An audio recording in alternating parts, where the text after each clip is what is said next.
September 28, 1994. A calm night turns into chaos. Within minutes, the MS Estonia sinks into the cold Baltic Sea. 852 lives lost. But what if this wasn't just a tragedy? What if it was a cover-up? It was a calm September evening in 1994. The MS Estonia, a state-of-the-art cruise ferry, was preparing to depart from the port of Tallinn, Estonia, on a routine voyage to Stockholm, Sweden. The ferry was carrying 989 people on board: passengers, crew and vehicles. Families, tourists, truck drivers and business travelers, all trusting that this short overnight journey would go as planned. The vessel, operated by the Estonian-Swedish company Estline, was seen as a symbol of progress. Estonia had recently gained independence from the Soviet Union, and the ferry represented a bridge between East and West. For many on board, this was not just a journey across the sea, but a glimpse into a brighter European future. The weather forecast predicted slightly rough seas, but nothing dangerous. Waves of 3 to 4 meters were expected, completely manageable for a ship of Estonia's size and design. The ship left the harbor at 19:15 local time.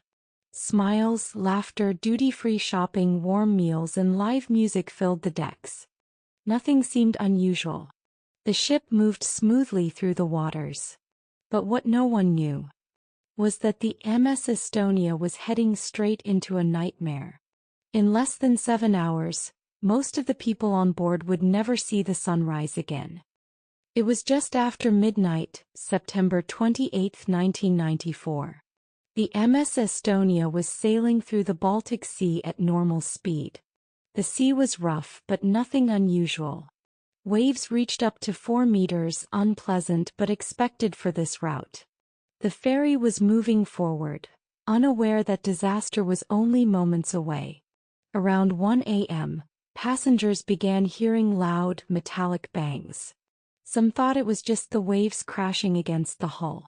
Others reported strange vibrations. In the car deck below, a critical design flaw was about to reveal itself. The bow visor, the front part of the ship, had started to detach. This visor, which protected the loading ramp for vehicles, was not built to withstand the intense strain it was now under.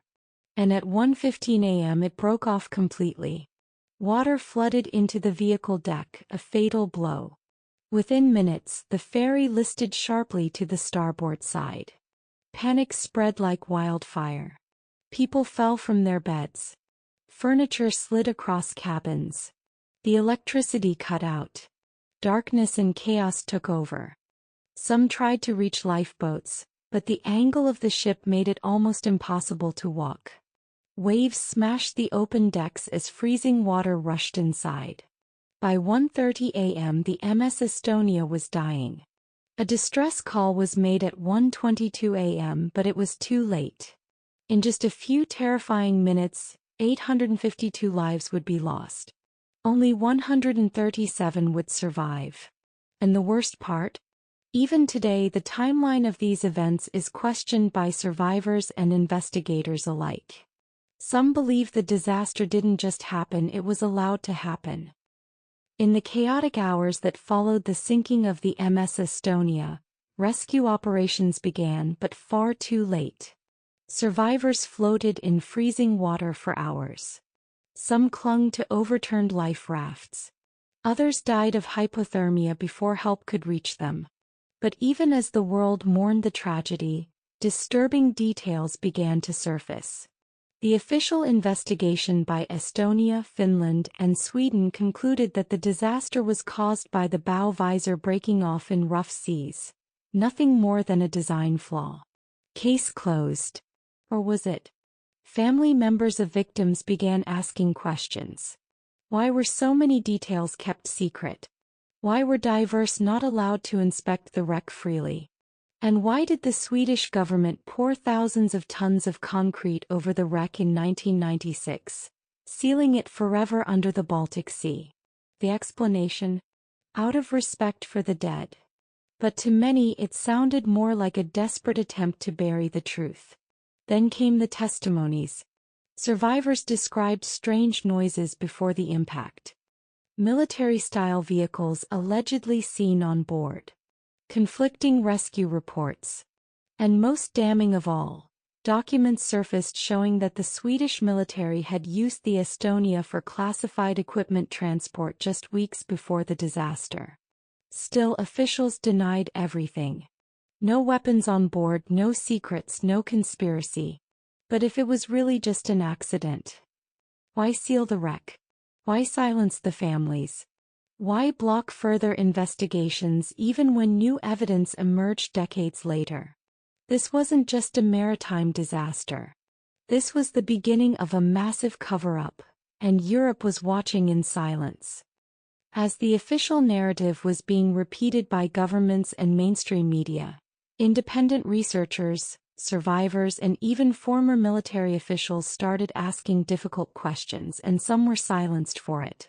One of the most disturbing theories is that the MS Estonia was being used to transport illegal military equipment. Reports surfaced that Swedish intelligence had arranged secret cargo shipments from former Soviet countries. Weeks before the disaster, anonymous sources claimed that armored vehicles and classified electronics were moved using the Estonia. But the public was never told. In 2004, a whistleblower inside the Swedish Customs Department admitted that they had been ordered to look the other way when inspecting the Estonia in the weeks prior to the sinking. The scandal was quickly buried. Another theory suggests a controlled explosion took place. Some divers reported evidence of internal structural damage that didn't match a simple flooding scenario. A sonar scan showed a large hole in the starboard side, yet this was never mentioned in the final report. Then there are the testimonies. Survivors describing military trucks being loaded late at night. Crew members whispering about VIP cargo. And perhaps most shocking of all, satellite data allegedly showing a second vessel nearby during the sinking, which was later removed from official records. Many of these leads were dismissed, denied, or inconclusive. Some of the people who spoke out are no longer alive. But what was so important on board the MS Estonia that it had to be erased from history? Was this just negligence? Or something far more sinister? When truth becomes a threat, silence becomes strategy. More than 30 years have passed since the MS Estonia vanished beneath the Baltic Sea. Families still grieve. Survivors still live with nightmares. And the wreck still lies sealed, like a wound Europe refuses to reopen. Official investigations have ended. Governments have moved on. But the questions have not. In 2020, a new documentary revealed footage of a massive hole in the Estonia's hull, reigniting public outcry. Sweden and Estonia reopened parts of the investigation, but critics say it's just another controlled narrative. Nothing was truly answered. No one was held accountable. The victims' families continue to demand transparency. Some have created foundations, gathered expert teams, and even funded their own private dives, all in search of the truth their governments denied them. Why did 852 people have to die that night? What was so important on that ship that it was easier to bury than explain? The Estonia is more than a maritime tragedy. It is a mirror held up to power, reflecting how far institutions will go to protect secrets, even at the cost of innocent lives. And maybe the most haunting truth of all is how easy it is to hide something forever beneath the surface of the sea. The sea forgets nothing. It only waits. For over 3 decades, the wreck of the MS Estonia has rested in silence. But what rests with it are the voices of 852 souls, and the secrets that still echo beneath the surface. Governments have tried to seal it. Media moved on. But the questions haven't drowned. They remain. Like whispers carried by the waves. What really happened that night? Why the concrete tomb? Why the classified cargo? Why the silence? Some say it was just a tragedy. Others call it something much darker. Truth doesn't always come with answers. Sometimes it comes with consequences. But here, we ask the questions anyway, because silence protects power and the only way to break it is to speak. If you've come this far, maybe you're ready to go deeper. Subscribe to the Hidden Order, and together, we'll uncover what they fear you'll find.